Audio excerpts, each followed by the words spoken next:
Friends, आज के video में हम ट्रांसफॉर्मेशन के अंतर्गत एडवर्ब टू को जो एक्सरसाइज दिया है उसका सॉल्यूशन देखेंगे। फ्रेंड्स, तो इसके रूल्स मैंने इससे पहले वाली वीडियोज में कंप्लीट करा दिए हैं। आप चाहें तो वीडियो के डिस्क्रिप्शन में जाकर मैंने उसका लिंक दिया है, वहां से जाकर आप इस वीडियो को देख सकते हैं।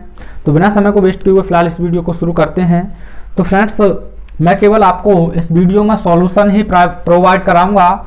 ये कैसा हो रहा है आप यह सीखने के लिए इससे पहले वाली वीडियो को एक बार अवश्य देख लें। तो आप क्वेश्चन दिया है, I am too busy to attend the marriage ceremony, यानी कि मैं मैरिज यानी विवाह उत्सव को अटेंड करने के लिए बहुत व्यस्त हूं। तो आपको लिखना होगा आई एम, टू की जगह पर लिखना होगा so busy that I can not, क्योंकि प्रेजेंट में आपका सेंटेंस है, I can not attend the marriage ceremony. आप लिख लीजिए आगे, यानी कि मैं इतना व्यस्त हूं कि मैं विवाह उत्सव को अटेंड नहीं कर सकता हूं। तो फ्रेंड्स, आपका सेकंड क्वेश्चन दिया है, the passage is too difficult for me to understand. तो आपको लिखना होगा the passage is so difficult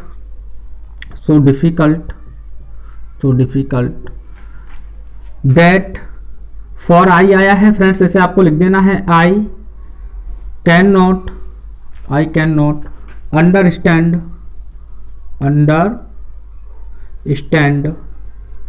आप चाहें तो इट लिख सकते हैं प्रोनाउन, यानी कि the passage is so difficult, यानी कि यह पैसेज इतना कठिन है, दैट कि आई कैन नॉट अंडरस्टैंड, यानी मैं इसे समझ नहीं सकता हूं। तो फ्रेंड्स, आपका तीसरा क्वेश्चन दिया है, it is never too late to learn, यानी कि सीखने के लिए इतनी देरी कभी नहीं होती है। तो आप लिखेंगे it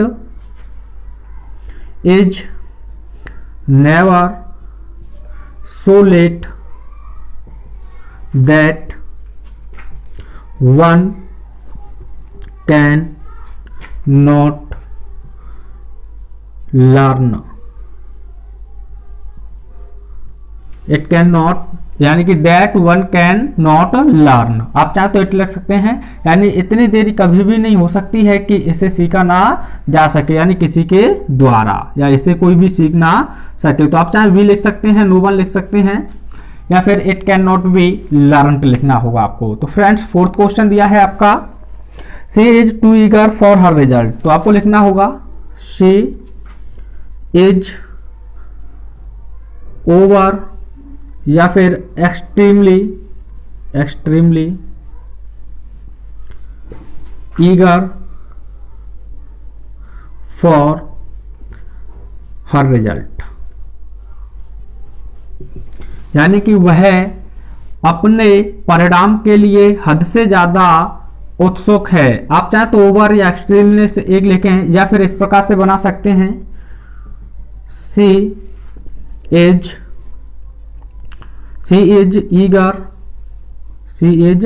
eager for her result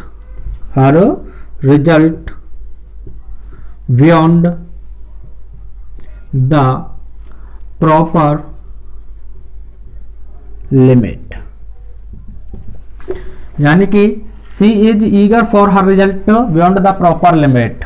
या फिर इस प्रकार से भी बना सकते हैं फ्रेंड्स, जैसे कि she is so eager, she is, इस प्रकार से भी मैं बना के दिखा देता हूं, जिसमें आपको अलग से बार भरना होगा, she is so eager that she can not wait for her result. तो फ्रेंड्स, इस प्रकार से भी आप बना सकते हैं। इसमें आपको ध्यान रखना है, एक वर्ब अपने सेंटेंस के अकॉर्डिंग आपको अपने मस्तिष्क के द्वारा लगानी होती है। तो फ्रेंड्स, आपका नेक्स्ट क्वेश्चन दिया है, क्वेश्चन नंबर 5, के he is too proud of his knowledge. तो आपको केवल लिख देना है ही इज, या तो एक्सट्रीमली लिख दें, extremely proud of his knowledge.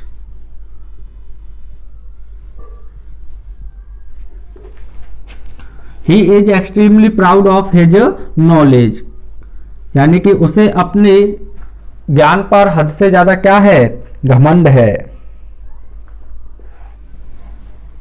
तो फ्रेंड्स आपका 6th क्वेश्चन दिया है, she is too young to travel alone, यानी कि वह इतनी जवान है, यानी वह इतनी छोटी है कि वह अकेली यात्रा कर नहीं सकती है। तो आपको लिखना होगा she is so young that she can not travel alone, यानी कि वह इतनी छोटी है कि वह अकेली यात्रा कर नहीं सकती है। तो फ्रेंड्स आपका अगला क्वेश्चन दिया है, Mohan is too strong for me to be defeated. तो आपको लिखना होगा मोहन इज सो स्ट्रॉन्ग, यानी कि मोहन इतना शक्तिशाली है, that I can not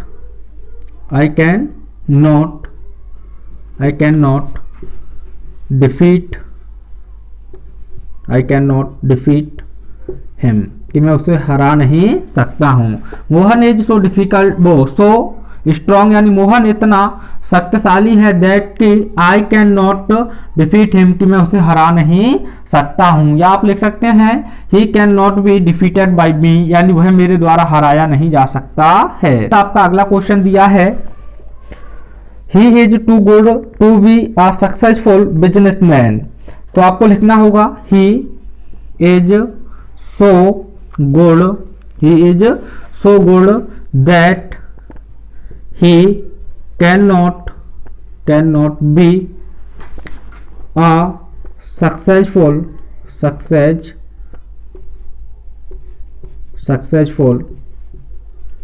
businessman,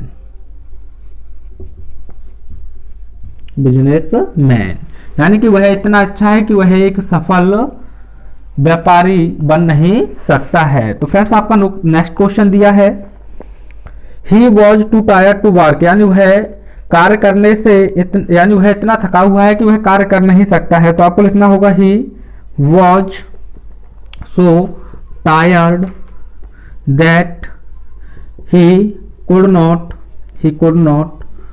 work, कि वह कार्य कर नहीं सकता है। He was so tired that he can not work, यानी वह इतना थका हुआ है कि वह कार्य नहीं कर सकता है। तो फ्रेंड्स नेक्स्ट क्वेश्चन दिया है, he speaks too fast to be understood, यानी कि वह इतनी तेज बोलता है कि इसे समझा नहीं जा सकता है। तो आपको लिखना होगा ही स्पीक्स सो फास्ट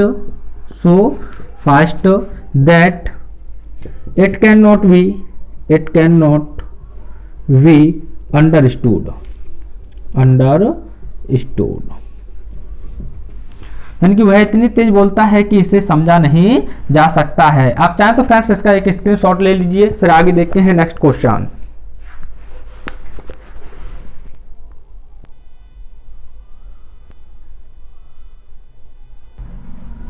तो फ्रेंड्स आपका अगला क्वेश्चन है क्वेश्चन नंबर 11 कि the box is too heavy for me to lift, यानी बक्सा इतना भारी है कि मैं उठा नहीं सकता हूं। तो आपको लिखना होगा the box is so heavy that I cannot lift it, यानी कि बक्सा इतना भारी है कि मैं इसे उठा नहीं सकता हूं। तो फ्रेंड्स आपकी समझ में नहीं आ रहा हो कि ये कैसे हो रहा है, तो इससे पहले वाली वीडियो को देख लीजिए, आपको सब अच्छी तरह से समझ में आ जाएगा। तो मैं इस वीडियो में केवल आपको जो एक्सरसाइज दिया है उसका सॉल्यूशन दिखा रहा हूं। अगला क्वेश्चन दिया है, he is too old to work hard, यानी वह कार्य करने के लिए हद से ज्यादा बूढ़ा है। तो आपको लिखना होगा he is so old that he can not work hard, यानी कि वह इतना बूढ़ा है कि वह कठिन परिश्रम कर नहीं सकता है। तो फ्रेंड्स आपका नेक्स्ट क्वेश्चन दिया है कि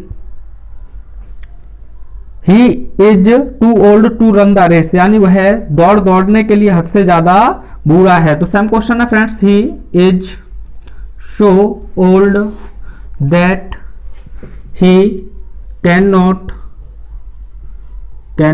रन द रेस, यानी कि वह इतना बूढ़ा है कि वह दौड़ नहीं सकता है। तो फ्रेंड्स आपका नेक्स्ट क्वेश्चन दिया है, the tree too high for me to climb, यानी पेड़ मेरे लिए चढ़ने के लिए हद से ज्यादा ऊंचा है। तो आपको लिखना होगा the tree is so high, यानी पेड़ इतना ऊंचा है, दैट कि आई कैन नॉट क्लाइंब। आप चाहे तो अप इट और लिख दें, ज्यादा बेहतर रहेगा, क्लाइंब अप इट, यानी पेड़ इतना ऊंचा है कि मैं इस पर चढ़ नहीं सकता हूं। तो फ्रेंड्स आप अगला क्वेश्चन दिया है, she is too proud to एपोलाइज, यानी कि वह क्षमा मांगने के लिए हद से ज्यादा घमंडी है। तो आपको लिखना होगा she is so proud that she can not apologise, कि वह क्षमा मांग नहीं सकती है, वह इतनी घमंडी है कि वह क्षमा मांग नहीं सकती है। तो फ्रेंड्स एक क्वेश्चन आपके लिए है जिसे आपको कमेंट बॉक्स में सेंड करना है, he is too tired to work. तो फ्रेंड्स इस क्वेश्चन को आपको सॉल्व करके कमेंट बॉक्स में सेंड करना है, मैं आपके आंसर का रिप्लाई अवश्य दूंगा। तो फ्रेंड्स वीडियो पसंद आया हो तो लाइक अवश्य करें। Thanks for watching.